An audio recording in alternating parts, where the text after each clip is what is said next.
बोला ना ऐसी ना वैसी है ही भगवान जैसी। पूरी जिंदगी करते रहते हो वो ऐसी मैं ऐसी, मैं ऐसी वो ऐसी ना, सब खत्म कर दो, ऐसी वैसी कोई नहीं है ही भगवान जैसे।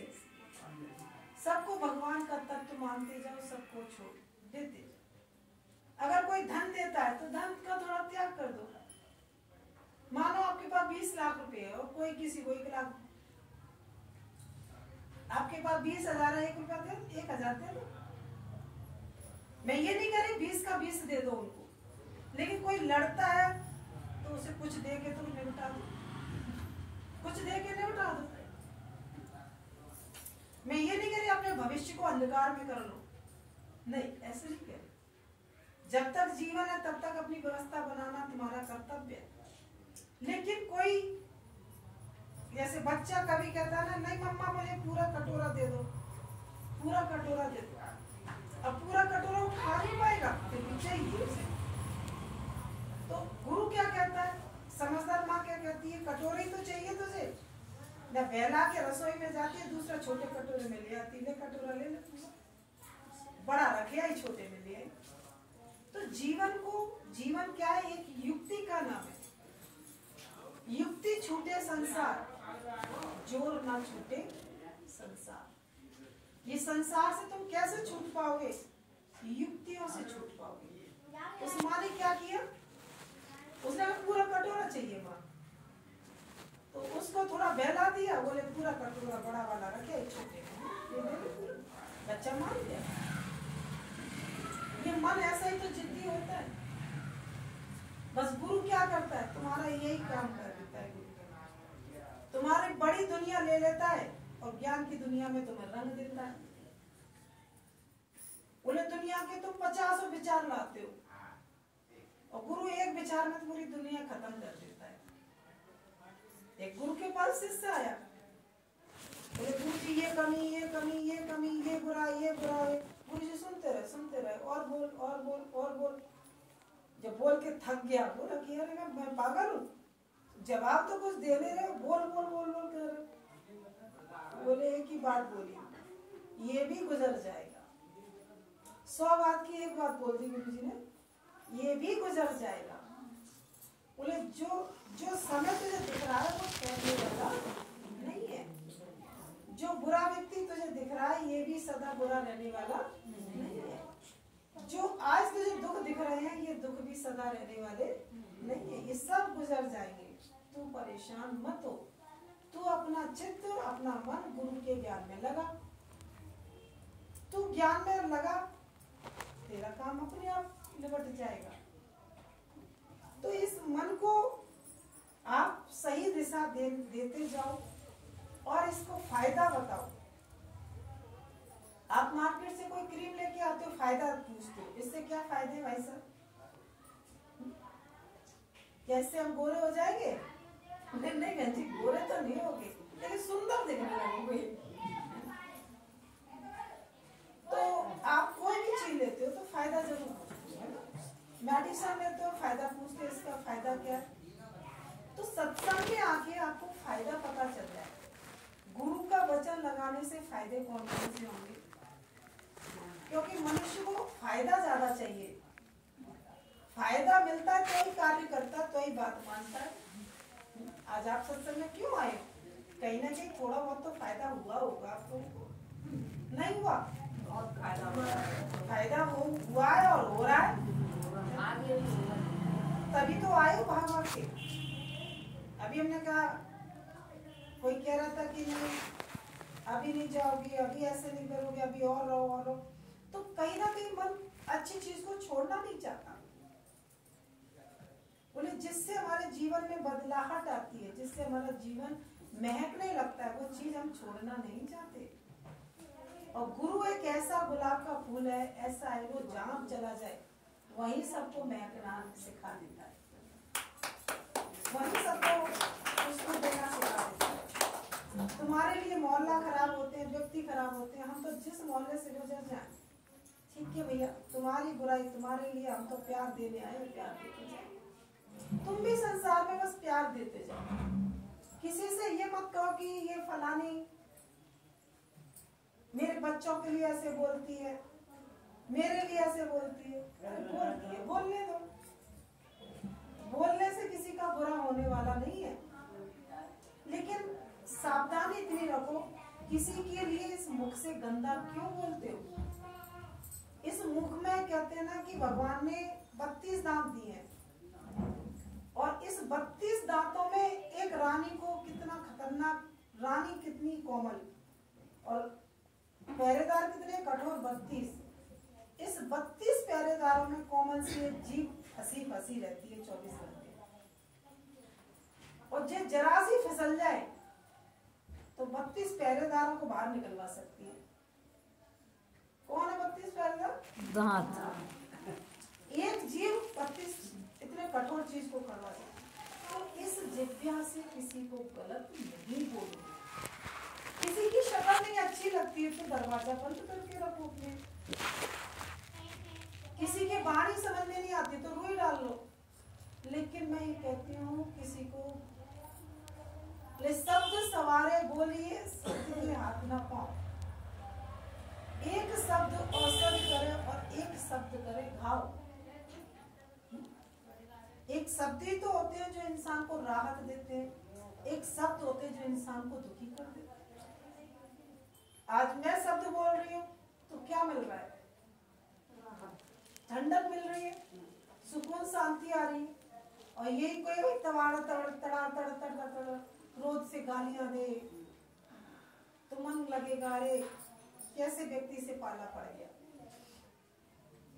तो आज से किसी की बुराई मत करना, आज से किसी को गाली मत देना, आज से किसी को कसम खाओ आज मैं पूरे दिन किसी को गाली नहीं दूंगा, आज मैं पूरे दिन किसी से नफरत नहीं करूंगा, आज मैं पूरा दिन सबको प्रेम करूंगा। ये छोटी छोटी सावधानियां हैं जो जीवन को सुंदर बना सकती हैं। बोले दूसरों को तुम कितना भी गलत बोल लो, पैसे के लिए तुम मन बिगाड़ते रहते हो, लोगों से लड़ते रहते हो। पति कमाए, मेहनत से कमा के लाता है, तुम अपने पर्स बैंक बैलेंस बढ़ाने के लिए घर में कलेश कर देते हो। बिन मांगे मोती मिले, मांगे मिले ना भीख, मांगने से मरना भला, ये सतगुरु की सीख।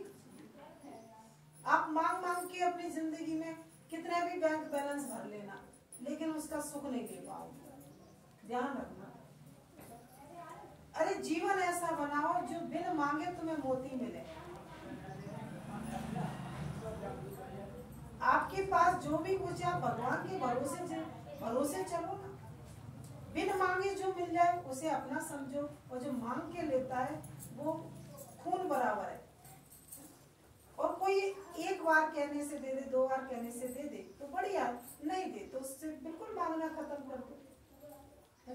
तो ये जिंदगी शांति और सुकून में आप जी सकते हो, लेकिन सब्र होगा तब, ज्ञान होगा तब, प्रेम होगा तब। घर के किसी प्राणी को आप तकलीफ देते हो तो ये अच्छी बात नहीं है। अगर आप गुरु के पास आते हो, सत्संग में आते हो, तो किसी प्राणी को कष्ट मत दो। हो सकते प्रेम से प्रेम करते जाओ। हम गाते ना, ज्योत से ज्योत जलाते चलो और प्रेम की गंगा बहाते चलो। आप जले हुए दीपक से दीपक जलाते जाते हो, कभी बुझे हुए दीपक से दीपक जलाते हो। तो तुम जलते हुए दिए बनो, मुस्कुराते हुए बनो, तो किसी को मुस्कुराहट दे सकते हो, किसी को हंसा सकते हो। कि हम अपनी कुछ आदतों के कारण से घर में नरक मचाते हैं तो पड़ोसी भी प्रभावित हो जाते हैं। जिस घर में रोज रोज खटापटा, कई लोग तो परेशान हो जाते हैं, पड़ोसियों को छोड़ के दूसरी मोहल्ले में पहुंच जाते हैं। भगवान से कहते हैं भगवान ऐसा पड़ोसी क्यों दिया। तो घर में कलेश होने के कई दुष्परिणाम भी निकलते हैं। उस घर के बच्चे तितर बितर हो जाते हैं, इधर उधर गलत उसमें चले जाते हैं ऐमालों में। एक हस्बैंड वाइफ की लड़ाई बच्चों को जिंदगी नरक बना देती है। आपने बच्चों को फूलों की तरह पाला, तो इनमें फूलों की तरह सुगंध भी तो भरिए। उस सुगंध कौन भरेगा? आप भरोगे ना। कि जन्म दे के और फ्री छोड़ दिया, ऐसा नहीं होता। आप लड़ते झगड़ते हो, बच्चे अच्छे आचरण वाले कैसे बन जाएंगे? जिन घरों में लड़ाइयाँ होती हैं, वो घर के बच्चे चाट बाहर खाते हैं, सुबह ही नाश्ता ठेलों पर करते हैं। कौन मर्द करते हैं वो लोग? ध्यान रखना, सुबह जो हलवाइयों की दुकान पर खड़े हैं वो वही है जिनके घरों में प्रेम नहीं बनता। आपके घर के आदमी बाहर चाट पकौड़े खा रहे, मतलब क्या है? क्योंकि आपके घर में आप प्रेम नहीं दे पा रहे, आप उनको सही चीज नहीं डील कर पा रहे। जब घर में चमन बरसता है, प्रेम बरसता है, तो व्यक्ति घर में बाहर क्यों खाएगा? आज आपके जवान बच्चे घर का खाना छोड़ के बाहर भागते क्यों? क्योंकि आप में वो कला नहीं है, आप उन चीजों को नहीं कर पाते, और नहीं करोगे तो दंड तुम्हीं को भोगना पड़ेगा। आज नहीं तो कल भोगना पड़ेगा। जब आपका पति बीमार पड़ेगा तो किसे भोगना पड़ेगा? होटल और हॉस्पिटल जाना ही पड़ेगा ना। ज्यादा होटल जाओगे तो हॉस्पिटल भी तो जाना ही पड़ेगा। तो घर में प्रेम बहुत जरूरी है। हम ये कहते हैं 1-1 घंटा पूजा मत करो, पूरे जगह जगह मंदिर मत बनाओ, एक भगवान पे खेल जाओ और उसी की आराधना करो। अगर जीवन में एक गुरु पसंद आ गया तो उसी के पीछे पड़ जाओ।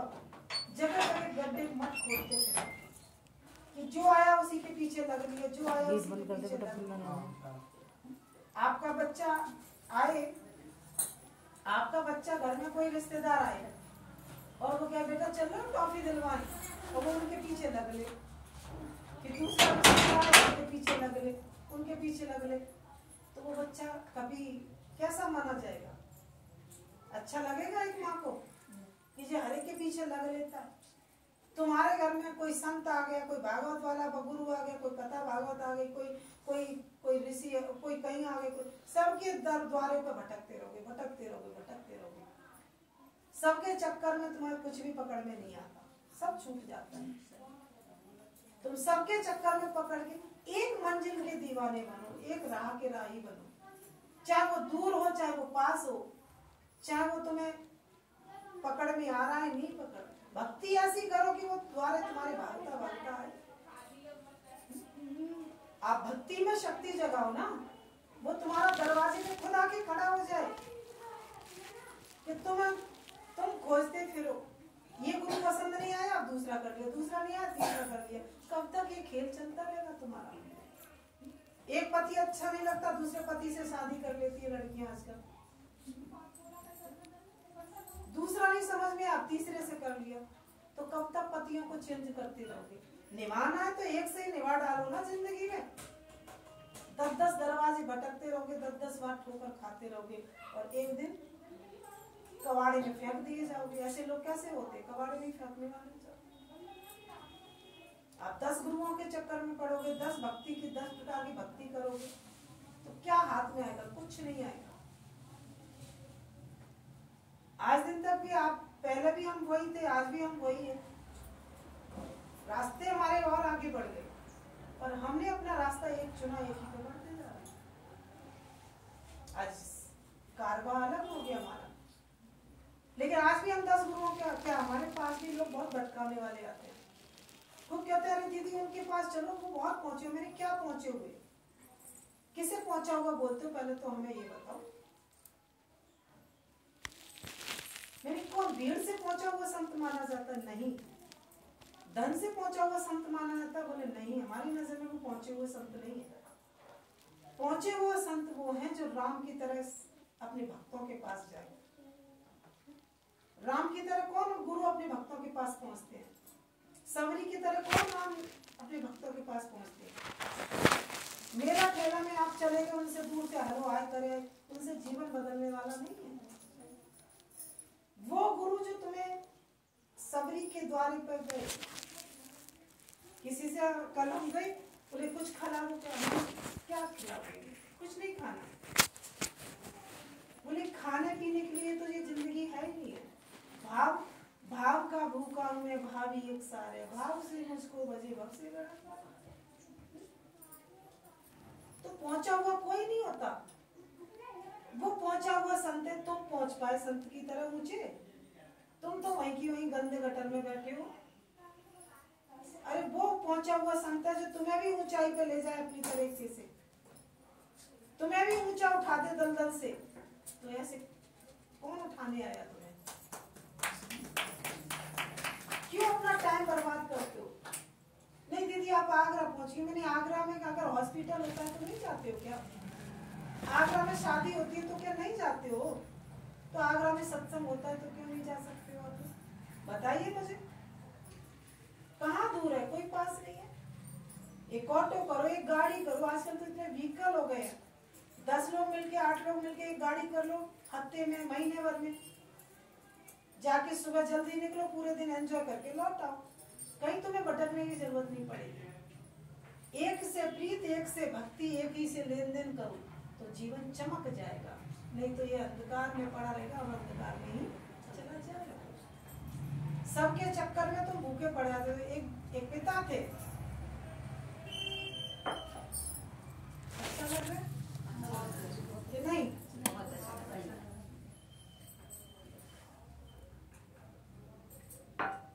बोले एक पिता थे, उनके 4 बेटे थे।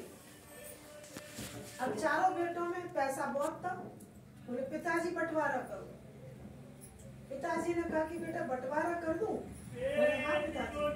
बोले मैं प्यार से खिलाऊंगा, मैं प्यार से खिलाऊंगा। अब चारों के पास खाना। अब पिताजी ज्ञानवान नहीं थे, बंटवारा कर बैठे। अब चारों को बंटवारा कर दिया और चारों ने कहा कि पिताजी मेरे पास खा लेना, मेरे पास खा लेना। पिताजी ने कहा कि ठीक है, मेरे 4 बच्चे प्यार करते हैं, सब कह रहे मेरे पास खा लेना, मेरे पास। अब बंटवारा करके पिताजी फ्री हो गए। अब जब कहते ना कि जब तक फायदा नहीं है तब तक इंसान को कुछ किसी की याद भी नहीं आती है। अब पिताजी के पास जो था वो बंटवारा कर दिया। पिताजी कमरे में वेट कर रहे हैं, इंतजार कर रहे हैं कि कोई बुलाए तुम्हें जाओ। बड़े ने छोटे ने खिला दिया होगा, छोटे ने सोचा बड़े ने खिला दिया होगा, बड़े ने सोचा तीसरे वाले ने खिला दिया होगा। पिताजी तो भूखे के भूखे रह गए। आप भी क्या करते रहते हो? चारों दिशा में भटकते रहते हो। वो संत कहते हैं वो उद्धार कर देंगे, वो कहते हैं वो कर देंगे, वो कर देंगे, वो कर देंगे। अरे भैया एक के दीवाने बनो, एक ही डोर को पार करके चलो, चाहे वो दूर हो, चाहे वो पास हो, चाहे वो तुम्हें मारे भी, भटकारे भी, पर उसे छोड़ना नहीं। वही तुम्हारा असली डॉक्टर है, वो तुम्हारा असली गुरु है। एक डॉक्टर के पास जाते हो, ज्यादा इलाज बढ़ जाता है तो कहते हो नहीं नहीं अब तो इंजेक्शन लगेगा, और इंजेक्शन नहीं लगाते तो भाग जाते तो बीमारी जाती नहीं है। फिर अपने आप ही सीधे सीधे जाते हो, डॉक्टर साहब इंजेक्शन लगा ही दिया। तो इंजेक्शन बुरा जरूर लगता है लेकिन जल्दी राहत भी दे देता है क्योंकि वो सीधा ब्लड में जाता है। तो गुरु की कड़वी बातें सीधी टच हो जाती है, दिमाग में चली जाती है, लेकिन वो वही जीवन को बनाती है। तो अभी टाइम बचाओ, सभी के जीवन में प्रकाश आए, सभी के जीवन में शांति आए, सभी के जीवन में खुशबू फैलाने वाले बनो। घरों में किसी के में शोर मचाने वाले मत बनो। अपने घर में भी शोर मत मचाओ, दूसरों के घर में भी शोर मचवाने वाले मत बनो। किसी की बहू से कह दी अच्छा सास, अच्छा तू काम ज्यादा करती है, आपने एक शब्द बोला, ये बहू तू बैठती नहीं है, काम ज्यादा करती, बस आपने तो सहज एक बात कह दी, बहू को तो तुमने बिगाड़ दिया। अरे तुमको क्या मतलब है बहू ज्यादा काम करती है कि नहीं करती है?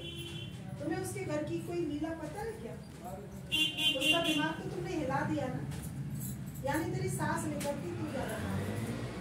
अब सास से भी करवा, मतलब ये तो कह देते हो आपने डायरेक्ट इनडायरेक्ट में उस घर में आग लगा के, तो आग लगाने वाले मत बनो, आग बुझाने वाले बनो। घर घर लागी आग कबीरा, घर घर लागी आग। ये तो गुरु को दर्द होता है, वो कहता है कि घर घर ऐसा ज्ञान फैल जाए, ऐसा संत तुम्हारे जीवन में ऐसा आ जाए जो तुम्हें शांति से भर दे। अपने बच्चों से तेज आवाज में बात मत करो। अपनी औलाद को गाली देते हो, अपने पड़ोसियों को, किसी को भी गाली देते हो तो मन तुम्हारा ही खराब होता है ना। अपने बच्चों से बराबर के बच्चा हो जाए, लड़का हो या लड़की हो, तो उससे प्यार से बात करो। उससे कैसे बात करो? प्यार से करो। डांट के करोगे वो तुम्हारा घर पे आएगा ही नहीं, सामने नहीं करेगा। और कोई बात तुम बड़े में नहीं सही कर सकते, छोटे में सही कर सकते। जब छोटे पौधे होते हैं तो ध्यान नहीं देते, बड़े हो जाते तो वो बस में नहीं आते। क्या होता है फिर? एक दिन उसी घर में तुम्हें शांति, एक कोना नहीं मिलता शांति से रहने का। क्यों? क्योंकि वो बबूल के पौधे तुम्ही ने लगाए हैं। इसलिए इन पौधों को बड़ा सुंदरता से सींचो। और आज मेहरबानी करके जिनके घर में ऑनलाइन आने का साधन है वो ऑनलाइन रोज सत्संग सुने, और जब भी मौका मिले